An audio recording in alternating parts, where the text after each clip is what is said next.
हे भगवान, आखिर कब हमारे अच्छे दिन आएंगे। हमारे पिता इतनी मेहनत करते हैं, दूसरे के खेत में काम कर कर के हमारी जरूरतों को पूरा करते हैं। अरे छोटे, तुम चिंता ना करो, एक दिन हमें उस रहस्यमयी गुफा का खजाना जरूर मिलेगा। फिर देखना, हम अमीर हो जाएंगे। उसके बाद हमारे पिता को मेहनत करने की आवश्यकता नहीं पड़ेगी।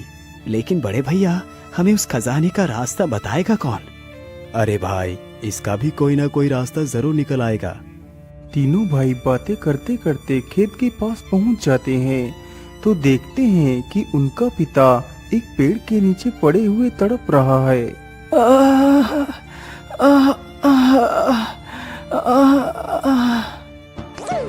अरे पिताजी, आपको क्या हुआ?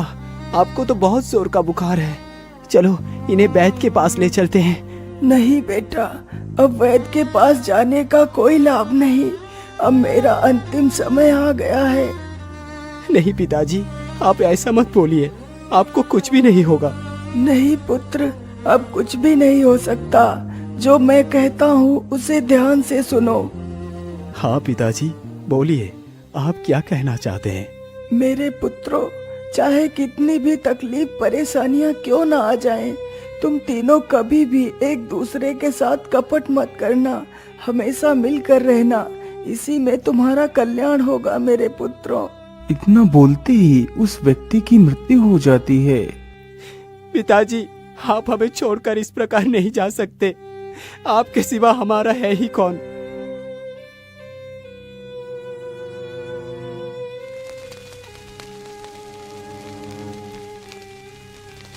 फिर वह तीनों अपने पिता का अंतिम संस्कार करते हैं।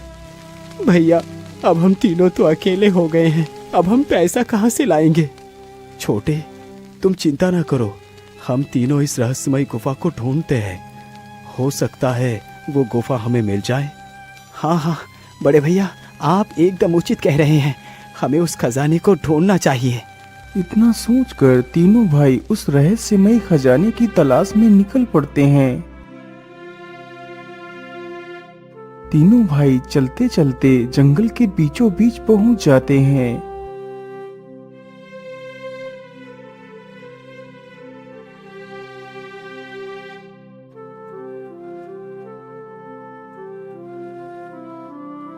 अरे भैया, ये जंगल के बीच में इतना सुंदर महल किसका हो सकता है?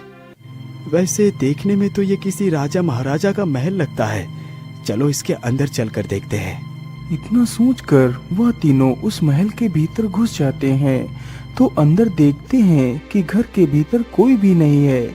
सामने मेज पर बहुत ही सुंदर पकवान रखे हुए हैं।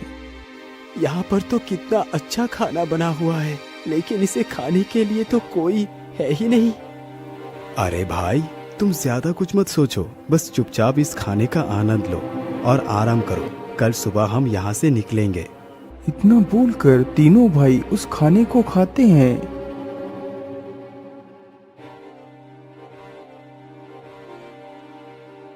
अरे वाह वाह वाह, खाना तो कितना शानदार था। खाना खाकर तो मुझे बहुत जोर की नींद आ रही है। हाँ हाँ, नींद तो मुझे भी बहुत जोर की आ रही है। चलो अब सो जाते हैं। फिर वह तीनों सो जाते हैं।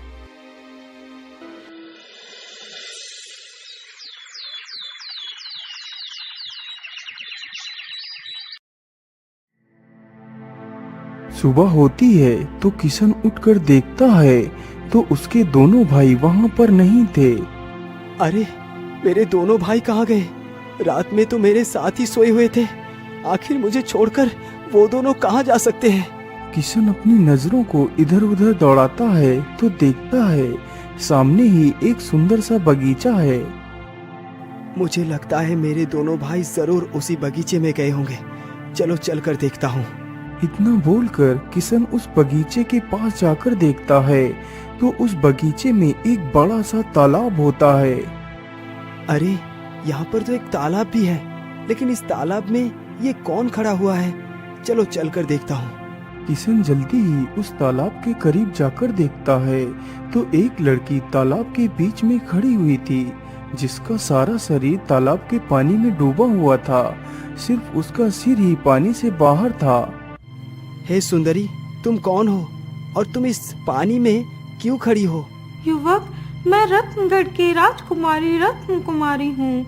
मुझे श्राप मिला है कि मैं इस पानी में डूब जाऊंगी, लेकिन मेरी मृत्यु नहीं होगी। जब कोई नेक दिल इंसान इस राजमहल में आकर दिन रात महल के अंदर सोएगा तो मैं श्राप से मुक्त हो जाऊंगी। राजकुमारी, मेरा नाम किशन है। मैं तुम्हारी सहायता अवश्य करूंगा, लेकिन मैं अपनी दोनों भाइयों को ढूंढ रहा हूँ। किशन, मैं जानती हूँ कि तुम्हारे दोनों भाई कहाँ हैं। पहले तुम मुझे इस श्राप से मुक्त कराओ, फिर मैं तुम्हारे साथ विवाह करूँगी और तुम्हें तुम्हारे भाइयों के पास पहुँचने का मार्ग भी बता दूंगी। वैसे इस घर में सोना इतना मुश्किल क्यों है? आखिर क्या है इस घर के अंदर? आज रात तुम वह भी देख लेना, लेकिन तुम जो कुछ भी देखना, परंतु डरना नहीं। यदि तुम डर गए तो समझो मर गए। तुम्हें अपने स्थान से हिलना भी नहीं है। राजकुमारी की बात सुनकर किशन महल के भीतर चला जाता है और सो जाता है। जैसे ही आधी रात गुजरती है तो चारों तरफ शोर की आवाज सुनकर किशन की आंखें खुल जाती हैं। तो देखता है कि उसके बिस्तर के आसपास काफी सारे जंगली जानवर खड़े हुए हैं, जो एक टक मारकर किशन की ही तरफ देख रहे थे। अरे बाप रे बाप, इतने सारे जानवर! ये जानवर तो कितने खतरनाक लग रहे हैं, लेकिन मुझे इन जानवरों से डरना नहीं है। यदि मैं डर गया तो ये सारे जानवर मुझे खा जाएंगे। ये सारी बातें सोचकर किशन चुपचाप आंखें बंद करके सो जाता है।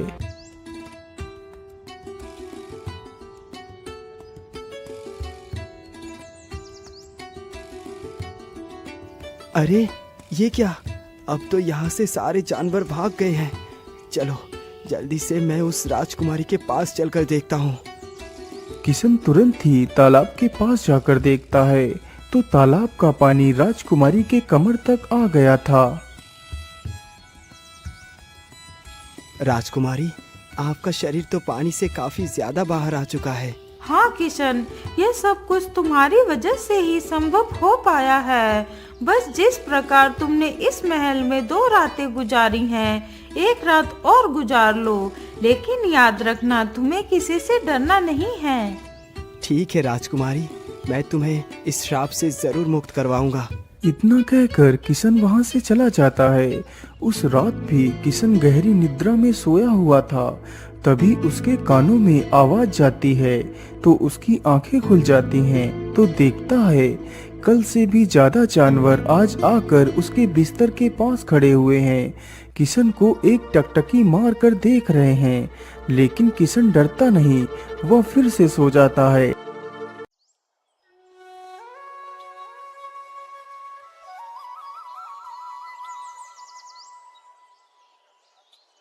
आज तो तीसरा दिन भी पूरा हो चुका है। इसका मतलब आज राजकुमारी पूरी तरह से उस श्राप से मुक्त हो चुकी होगी। चलो चलकर देखता हूँ। इतना बोलकर किशन तालाब के पास जाकर देखता है तो राजकुमारी के पैर ही सिर्फ पानी के भीतर थे, बाकी सारा शरीर पानी से बाहर आ चुका था। आइए राजकुमारी, मेरे हाथ को पकड़कर आप बाहर आ जाइए। इतना सुनते ही राजकुमारी किशन का हाथ पकड़कर तालाब से बाहर आ जाती है। वादे के अनुसार तुम्हें मेरे साथ विवाह करना होगा। हाँ हाँ राजकुमारी, मैं आपके साथ विवाह अवश्य करूँगा, लेकिन तुम पहले मुझे मेरे भाइयों का पता बताओ, वो कहाँ है, तब मैं तुम्हारे साथ विवाह करूँगा। तो ठीक है, सुनो, तुम्हारे दोनों भाई मेरे पास आए थे। अरे आप कौन है और आप इस तालाब के अंदर क्या कर रही है? युवक, मैं रत्नगढ़ की राजकुमारी रत्न कुमारी हूँ। मुझे श्राप मिला है कि मैं इसी तालाब में डूब जाऊंगी, लेकिन मेरी मौत नहीं होगी।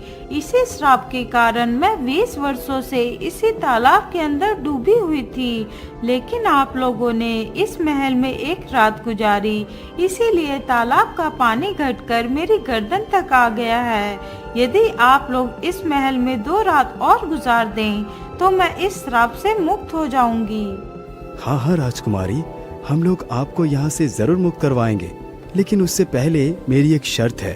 हाँ हाँ बोलो युवक, मैं तुम्हारी प्रत्येक शर्त मानने के लिए तैयार हूँ। राजकुमारी, यदि आप मुझे उस रहस्यमयी गुफा के खजाने का पता बताएं, तो मैं आपको यहाँ से जरूर आजाद करवाऊंगा। युवक, वह रहस्यमय गुफा नीलगिरी की पहाड़ियों पर है। राजकुमारी के मुख से यह बात सुनकर दोनों भाई खुशी से झूम उठते हैं। अच्छा राजकुमारी जी, हम दोनों उस खजाने की तलाश में जा रहे हैं। हम दोनों तुम्हें बाद में मुक्त करेंगे। लेकिन भैया, हमारा छोटा भाई तो महल के अंदर ही है, हमें उसे भी ले लेना चाहिए। अरे नहीं भाई, खजाने को सिर्फ हम दोनों ही ढूंढेंगे। यदि छोटा भाई भी हमारे साथ चलेगा तो हमारे खजाने के 3 हिस्से हो जाएंगे। लेकिन युवक, ये तो धोखा है। राजकुमारी की कोई भी बात वह दोनों नहीं सुनते और चुपचाप वहाँ से चले जाते हैं। किशन, तुम बहुत ही अच्छे हो। मैं तुमसे बहुत प्रसन्न हूँ, इसीलिए मैं तुम्हें एक चमत्कारी बूटी देती हूँ। किशन, तुम इस बूटे की मदद से किसी के भी प्राण बचा सकते हो, लेकिन याद रखना, इस बूटी का उपयोग तुम सिर्फ एक बार ही कर सकते हो।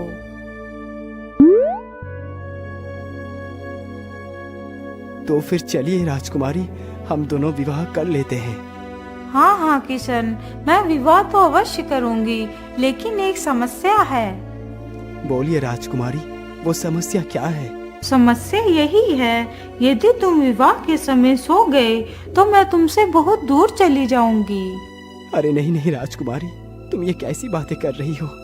कोई भला अपने ही विवाह में कैसे सो सकता है? फिर वह दोनों विवाह करते हैं, लेकिन किशन विवाह के वक्त ही सो जाता है तो राजकुमारी वहाँ से गायब हो जाती है।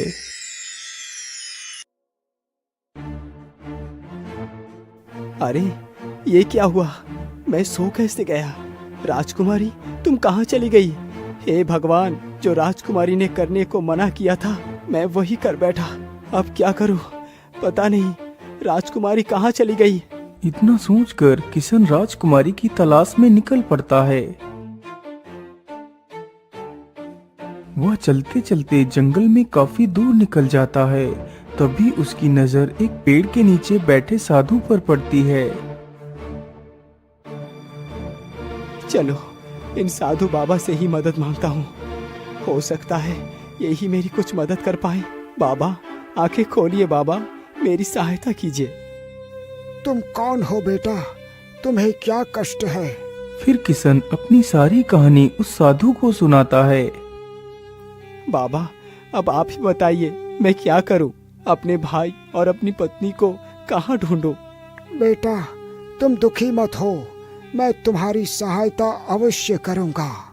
सारी पक्षियों, मेरी बात को ध्यान से सुनो। मैं ऋषि तनुज तुम सारे पक्षियों का आवाहन करता हूँ। सारी पक्षियों, मेरी बात को ध्यान से सुनो। मैं ऋषि तनुज तुम सारे पक्षियों का आवाहन करता हूँ। साधु के मुख से यह बात सुनते ही जंगल के सारे पक्षी वहाँ पर एकत्रित होने लगते हैं।